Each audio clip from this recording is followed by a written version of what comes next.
Good morning, students. Myself Rajiv Ranjan and welcome to the Rajiv's Biology classes. Today we are going to discuss a very important topic, that is steps involved in the process of gene cloning.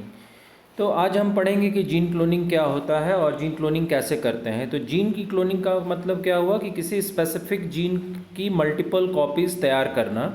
यानी suppose यदि कोई एक specific gene A है, तो यदि उस ए gene का यदि हम मल्टीपल कॉपीज़ तैयार कर लेते हैं, या सपोज़ एक इंसुलिन जीन है जिसे कि हम बीटा सेल्स से या पैनक्रियाज से आइसोलेट करते हैं, जो कि ह्यूमन ओरिजिन का होता है, और उस ह्यूमन जीन को यदि हम वेक्टर में इनकॉर्पोरेट करके, यानी वेक्टर का मतलब क्या हुआ, plasmid, which is called as the extrachromosomal DNA which is found in the bacterial cell.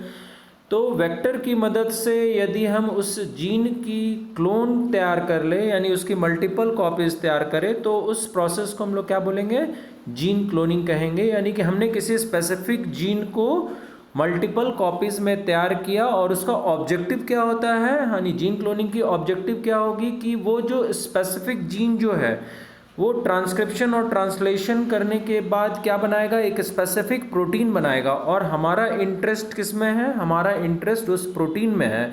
इस वजह से हम उस जीन की क्लोनिंग कर रहे हैं, यानी उसका मल्टीपल कॉपीज़ तैयार कर रहे हैं, ताकि वो जीन जो है ट्रांसक्राइब और ट्रांसलेट होने के बाद वो स्पेसिफिक प्रोटीन लार्ज अमाउंट में प्रोड्यूस कर सके और उस प्रोटीन को हम बाद में रिट्रीव कर सके बायोरिएक्टर के द्वारा या बायोफर्मेंटर के द्वारा, और उसका कमर्शियलाइजेशन किया जा सके। तो ये हमारा ऑब्जेक्टिव होता है जीन क्लोनिंग का। तो हम देखते हैं कि जीन क्लोनिंग करने से पहले क्या क्या चीज़ों की आवश्यकता है। तो पहला जो क्राइटेरिया है जीन क्लोनिंग का, कि जिस जीन को हमें क्लोन करना है उस जीन का आइसोलेशन करना। तो उस जीन का आइसोलेशन करने के लिए वो जीन कहाँ पाया जाएगा, उसका सोर्स पता होना चाहिए कि वो जीन हम कहाँ से आइसोलेट करेंगे। यदि सपोज फॉर एन एग्जांपल यदि हम इंसुलिन जीन की बात कर रहे हैं, तो इंसुलिन जीन कहाँ पर होगा, पैनक्रियाज में होगा। पैनक्रियाज में भी कहाँ होगा, तो बीटा सेल्स में होगा, because beta cells are responsible for synthesis of insulin.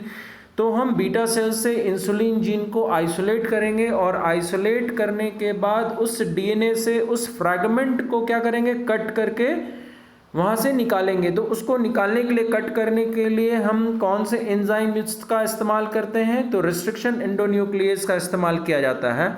तो रिस्ट्रिक्शन एंडोन्यूक्लियस वैसे एंजाइम होते हैं जो किसी स्पेसिफिक डीएनए को स्पेसिफिक सीक्वेंस पर काटते हैं। तो उस डीएनए को हम रिस्ट्रिक्शन एंडोन्यूक्लियस की मदद से उसे आइसोलेट कर लेंगे और उस स्पेसिफिक सेल से उसे रिट्रीव कर लेंगे या निकाल लेंगे। दूसरा जो तरीका है वो रिवर्स ट्रांसक्रिप्टेज एंजाइम्स की मदद से हम जीन को आइसोलेट कर सकते हैं। यानी यदि हमारे पास मैसेंजर आरएनए है, एमआरएनए है, तो एमआरएनए को यदि हमें डीएनए में कन्वर्ट करना हो, तो उसके लिए हम जो एंजाइम का इस्तेमाल करते हैं उसको रिवर्स ट्रांसक्रिप्टेज कहते हैं। तो रिवर्स ट्रांसक्रिप्टेज क्या करता है, मैसेंजर आरएनए को cDNA में कन्वर्ट करेगा, और तब हम cDNA को जो है वो वेक्टर में इनकॉर्पोरेट करेंगे और तब उसकी क्लोनिंग की जा सकेगी। तो this is the first step, isolating the donor gene. हम फिगर में देख रहे हैं कि फिगर में क्या किया जा रहा है। तो फिगर में हम लोग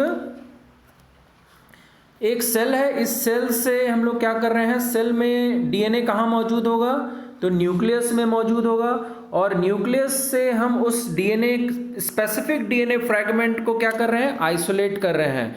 और आइसोलेट करने के बाद फिर हम क्या कर रहे हैं, होस्ट यानी कि जो हमारा बैक्टीरिया है जिसके अंदर वो प्लाज्मिड होगा, जो वैक्यूल होगा, जो वेक्टर होगा, उस वेक्टर को हम आइसोलेट करेंगे सेल के अंदर से, यानी प्लाज्मिड का आइसोलेशन करेंगे। और प्लाज्मिड आइसोलेट करने के बाद हम क्या करेंगे, प्लाज्मिड आइसोलेट करने के बाद हम इस प्लाज्मिड को और इस डीएनए को स्पेसिफिक जिसकी हमें क्लोनिंग करनी है, सेम रिस्ट्रिक्शन एंडोन्यूक्लियस से कट करेंगे, ताकि वो स्टिकी एंड क्रिएट कर सके, और बाद में हम उसको वहाँ पर जोड़ देंगे with the help of DNA ligase. और डीएनए लाइगेज जोड़ने के बाद अब क्या बन गया, एक रिकंस्ट्रक्ट तैयार हो गया, यानी रिकॉम्बिनेंट डीएनए बन गया। यहाँ पर रिकॉम्बिनेंट डीएनए जिसमें कि हमारा एक फॉरेन डीएनए है, ये फॉरेन डीएनए है, और ये हमारा क्या है, प्लाज्मिड डीएनए है। अब ये रिकॉम्बिनेंट डीएनए को हम क्या करेंगे, इस होस्ट में, होस्ट कौन सा है, होस्ट बैक्टीरिया है, इस बैक्टीरिया में हम क्या करेंगे, इसको ट्रांसफॉर्म कर देंगे, और ट्रांसफॉर्मेशन करने के बाद अब जैसे जैसे बैक्टीरिया मल्टीप्लाई करेगा, जैसे जैसे ये बैक्टीरिया अपनी संख्या को बढ़ा रहा है, वैसे वैसे हमारा जो इनकॉर्पोरेट है, यानी जिस डीएनए को हमने इनकॉर्पोरेट किया है प्लाज्मिड के अंदर, वो भी क्या होगा, मल्टीप्लाई होगा। और इस तरीके से प्लाज्मिड के साथ साथ हमारा जो डीएनए ऑफ इंसर्ट है उसका भी मल्टीप्लिकेशन होगा और उसकी संख्या बढ़ते जाएगी। And this is the basic concept behind gene cloning की। इस तरीके से हम लोग सेल बेस्ड जीन क्लोनिंग कर रहे हैं, यानी कि सेल की मदद से, चूंकि हम यहाँ पर बैक्टीरियल सेल का यूटिलाइजेशन कर रहे हैं क्लोनिंग कराने के लिए, तो हम इसको क्या बोलेंगे, सेल बेस्ड जीन क्लोनिंग, क्योंकि सेल की मदद से हम जीन की क्लोनिंग कर रहे हैं। That's why the process is known as cell based gene cloning. अब दूसरा स्टेप हम देख लेते हैं, steps selecting the specific vector. अब किसी भी जीन की क्लोनिंग करने के लिए अब हमारा जो डीएनए है उसको हम किस वेक्टर में इनकॉर्पोरेट करेंगे, हमारा जो इंसर्ट का जो साइज़ है उस साइज़ के अकॉर्डिंगली हम क्या करते हैं, वेक्टर का चुनाव करते हैं, वैक्यूल का चुनाव करते हैं, जिसमें कि हमारा जो डीएनए ऑफ इंसर्ट है वो मल्टीप्लाई करेगा। तो दूसरा हमारा स्टेप हो गया selecting the vector, specific vector. An isolated gene does not have the capability to replicate itself, यानी हमने जिस डीएनए को आइसोलेट किया है सेल के अंदर से, उसमें ये कैपेबिलिटी नहीं है कि वो अपने आप को बिना वेक्टर के मल्टीप्लाई करा सके। तो उसके लिए हमें किस चीज़ की आवश्यकता होगी, वेक्टर की आवश्यकता होगी। और वेक्टर क्या है, वैक्यूल है, वो माध्यम है जिसके माध्यम से वो जो हमारा डीएनए ऑफ इंसर्ट है वो किसी होस्ट के अंदर जाएगा और जाने के बाद उसका मल्टीप्लिकेशन होगा। तो हमारा दूसरा जो स्टेप होगा वो वेक्टर का चुनाव होगा। Hence before insertion in the host specific vector must be chosen.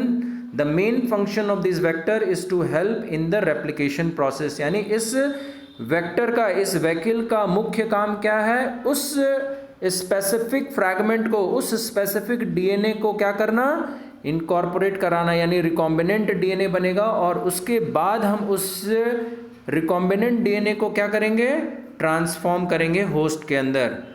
तीसरा जो स्टेप होगा वो incorporating the donor gene in the chosen vector. अब वो जो हमारा इंसुलिन वाला जीन है उसको हम क्या करेंगे, वेक्टर में इनकॉर्पोरेट कराएंगे, मतलब जोड़ेंगे उस स्पेसिफिक डीएनए को, क्योंकि हमें उस स्पेसिफिक डीएनए की मल्टीपल कॉपीज तैयार करनी है। तो उसके लिए हमारा तीसरा स्टेप हो जाएगा कि हम उस स्पेसिफिक डीएनए को उस वेक्टर में इनकॉर्पोरेट करें। और इनकॉर्पोरेट करने के लिए हमने बताया कि दो तरह के एंजाइम्स की आवश्यकता पड़ेगी, यानी कि हम वेक्टर को भी सेम रिस्ट्रिक्शन एंडोन्यूक्लियस से काटेंगे और हमारा जो डीएनए ऑफ इंसर्ट है उसको भी सेम रिस्ट्रिक्शन एंडोन्यूक्लियस से काटेंगे। और काटने के बाद उसको मिक्सचर को हम क्या करेंगे, इन the presence of DNA ligase हम इंक्यूबेट कराएंगे। तो इंक्यूबेट कराने से क्या होगा कि वह जो डीएनए ऑफ इंसर्ट है वो प्लाज्मिड के अंदर जाके क्या होगा, वो लाइगेट हो जाएगा, यानी जुड़ जाएगा। और जुड़ने के बाद it will make the reconstructed plasmid, यानी कि हमारा जो डीएनए ऑफ इंसर्ट है और जो हमारा प्लाज्मिड है दोनों कंबाइन हो जाएगा, फॉस्फोडाइस्टर बॉन्ड का फॉर्मेशन हो जाएगा और इस तरीके से रिकॉम्बिनेंट डीएनए मिक्सचर तैयार हो जाएगा। तो हम देख पा रहे हैं कि क्या है इसमें, the vector is split by the same restriction enzyme that has been used for isolating of the DNA gene. The mixture of the vector and the donor gene is combined in the presence of the DNA ligase. A recombinant vector is formed in the mixture, यानी हमारा अब recombinant DNA जो है वो तैयार हो गया। चौथा स्टेप क्या होगा, transforming the recombinant vector to the host cell. Host cell क्या है हमारा, होस्ट सेल बैक्टीरिया है, यानी बैक्टीरिया के अंदर वो जो रिकॉम्बिनेंट डीएनए हमने तैयार किया है उसको हम ट्रांसफॉर्म करेंगे। उसके पहले बैक्टीरियल सेल को हम क्या करते हैं, उसको कॉम्पिटेंट बनाते हैं ताकि वो हमारे फॉरेन डीएनए को एक्सेप्ट कर सके। और इस तरीके से हमारा जो रिकॉम्बिनेंट डीएनए है वो होस्ट के अंदर चला जाएगा और होस्ट के अंदर जाने के बाद वो मल्टीप्लाई करेगा। जैसे जैसे हमारा बैक्टीरिया मल्टीप्लाई करेगा, उतनी संख्या को बढ़ाएगा, वैसे वैसे हमारा जो डीएनए ऑफ इंसर्ट है वो भी मल्टीप्लाई करेगा और इस तरीके से हमारा cell based gene cloning start हो जाएगा।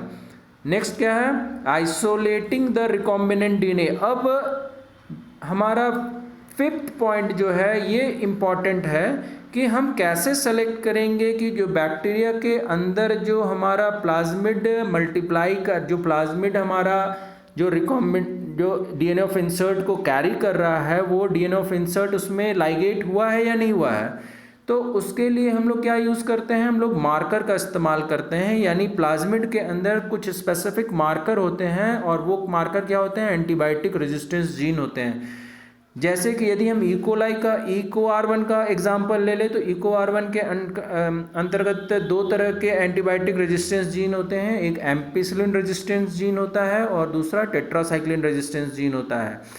तो यदि हम टेट्रासाइक्लिन रेजिस्टेंस जीन पर BAMH1 से काटते हैं, यानी BAMH1 क्या है, रिस्ट्रिक्शन एंडोन्यूक्लियस है जो कि प्लाज्मिड को उसके टेट्रासाइक्लिन रेजिस्टेंस जीन के पास उसको क्लीव करेगा और क्लीव करने के बाद स्टिकी एंड तैयार करेगा और उसके बाद हम टेट्रासाइक्लिन रेजिस्टेंस जीन के बाद हमारा जो डीएनए ऑफ इंसर्ट है वो लाइगेट हो जाएगा।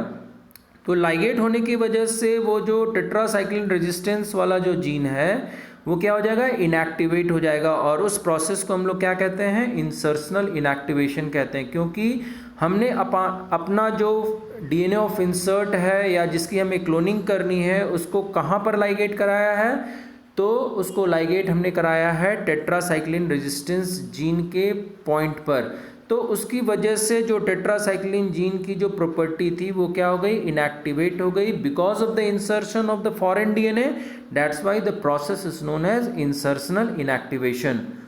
तो हम देख पा रहे हैं कि इसमें क्या है, the host cell is then allowed to grow in the culture media, however this might contain both recombinant and non-recombinant cell. The mixture needs to be separated for which the marker gene is used। यानी marker gene हमारा क्या हो गया, tetracycline resistance gene या ampicillin resistance gene. तो हमारा जो DNA of insert है यदि वो टेट्रासाइक्लिन रेजिस्टेंस जीन के बाद इनकॉर्पोरेट करता है तो टेट्रासाइक्लिन जो जीन है वो नॉन फंक्शनल हो जाएगा और यदि एम्पिसिलिन रेजिस्टेंस जीन के बाद वो इनकॉर्पोरेट होता है तो एम्पिसिलिन जीन इनएक्टिवेट हो जाएगा। और जब हम उस बैक्टीरिया को टेट्रासाइक्लिन मीडियम में या एम्पिसिलिन मीडियम में ग्रो कराएंगे तो यदि उसका इनकॉर्पोरेशन टेट्रासाइक्लिन रेजिस्टेंस जीन के पास हुआ होगा तो चूंकि टेट्रासाइक्लिन जीन जो है वो इनएक्टिवेट हो गया तो वो बैक्टीरियम जो है टेट्रासाइक्लिन मीडियम में ग्रो नहीं करेगा। तो इस वजह से इस तरीके से हम ट्रांसफॉर्मेंट को नॉन ट्रांसफॉर्मेंट से अलग कर सकते हैं, उसे उसका अंतर देख सकते हैं। क्योंकि जो ट्रांसफॉर्मेंट होगा वो ग्रो नहीं करेगा टेट्रासाइक्लिन मीडियम में और जो नॉन ट्रांसफॉर्मेंट होगा वो ग्रो करेगा। तो इस तरीके से हमने क्या किया, सिलेक्शन कर लिया कि कौन से प्लाज्मिड में हमारा जो डीएनए ऑफ इंसर्ट है वो इनकॉर्पोरेट हुआ है और किस में हमारा डीएनए ऑफ इंसर्ट इनकॉर्पोरेट नहीं हुआ है। इस तरीके से हम लोग सिलेक्शन करते हैं। तो selection of transformant host cell में हम देख रहे हैं क्या है, after the introduction of recombinant DNA into suitable host cell it is essential to identify those cells which received the recombinant DNA molecule.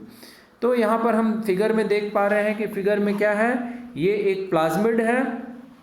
तो प्लाज्मिड के पास क्या है, ये टेट्रासाइक्लिन रेजिस्टेंस जीन है और ये क्या है, एम्पिसिलिन रेजिस्टेंस जीन है। तो यदि हम अपने जीन को यहाँ पर इनकॉर्पोरेट करते हैं तो उसकी वजह तो इससे क्या होगा कि ये जो टेट्रासाइक्लिन वाला रेजिस्टेंस जीन है ये क्या हो जाएगा, नॉन फंक्शनल हो जाएगा। ये नॉन फंक्शनल हो जाएगा। यानी जब हमने इसको इनकॉर्पोरेट किया, अपने स्पेसिफिक जीन को यहाँ पर इनकॉर्पोरेट किया तो इनकॉर्पोरेट करने की वजह से क्या हो जाएगा, टेट्रासाइक्लिन रेजिस्टेंस जीन जो हो जाएगा वो नॉन फंक्शनल हो जाएगा और इस प्रोसेस को हम लोग क्या कहते हैं, इंसर्शनल इनएक्टिवेशन कहते हैं। और यदि वो एम्पिसिलिन रेजिस्टेंस जीन के पास हो तो एम्पिसिलिन जीन क्या हो जाएगा, नॉन फंक्शनल हो जाएगा और उस प्रोसेस को भी हम लोग क्या बोलेंगे, because we are inserting our specific desired DNA at which point, ampicillin resistance gene. So the ampicillin gene become non-functional and the process will be called as insertional inactivation। अब क्या है, the ligation of the alien DNA is carried out at restriction site present in one of the two antibiotic resistance gene, जिसको हमने पहले discuss कर चुके हैं. If we ligate a foreign DNA at the BAM-H1 site of the tetracycline resistance gene in the vector PBR322. तो ये जो हम लोग फिगर देखा वो किसका है, PBR322 का है, जिसमें कि टेट्रासाइक्लिन रेजिस्टेंस जीन और एम्पिसिलिन रेजिस्टेंस जीन होते हैं. और हम अपने जो डिज़ायर्ड जो डीएनए है या सेगमेंट है उसको कहाँ पर इनकॉर्पोरेट करा रहे हैं, मार्कर जीन के पास, यानी कि टेट्रासाइक्लिन रेजिस्टेंस जीन के पास या एम्पिसिलिन रेजिस्टेंस जीन के पास. तो जब हम उसको प्लेट में ग्रो कराएंगे कंटेनिंग टेट्रासाइक्लिन एंटीबायोटिक और एम्पिसिलिन एंटीबायोटिक, तो यदि उसका इनकॉर्पोरेशन टेट्रासाइक्लिन रेजिस्टेंस जीन के पास हुआ होगा तो वो टेट्रासाइक्लिन मीडियम में ग्रो नहीं करेगा, क्योंकि वो इन टेट्रासाइक्लिन रेजिस्टेंस जीन क्या हो चुका है, इनएक्टिवेट हो चुका है. और इस वजह से हम अपने रिकॉम्बिनेंट को नॉन रिकॉम्बिनेंट के द्वारा अलग कर पाएंगे, उसका सिलेक्शन कर पाएंगे. It can be selected out from non recombinant by plating it a medium containing tetracycline. Transformant bacteria can not grow on tetracycline medium and non-recombinant will grow on the medium containing both the antibiotics. Antibiotic resistance genes help in selecting the transformant. इस तरीके से हमने देखा कि जो transformant का जो selection हो रहा है वो किसकी वजह से हो रहा है, मार्कर जीन की वजह से हो रहा है, यानी कि एम्पिसिलिन रेजिस्टेंस जीन या टेट्रासाइक्लिन रेजिस्टेंस जीन की वजह से हो रहा है. और इस तरीके से हम अपने ट्रांसफॉर्मेंट को नॉन ट्रांसफॉर्मेंट से अलग कर पा रहे हैं. तो हमने सारे स्टेप्स को देख लिया कि जीन की क्लोनिंग का ऑब्जेक्टिव क्या है, उसे हम कैसे करते हैं. So thank you for hearing our lesson.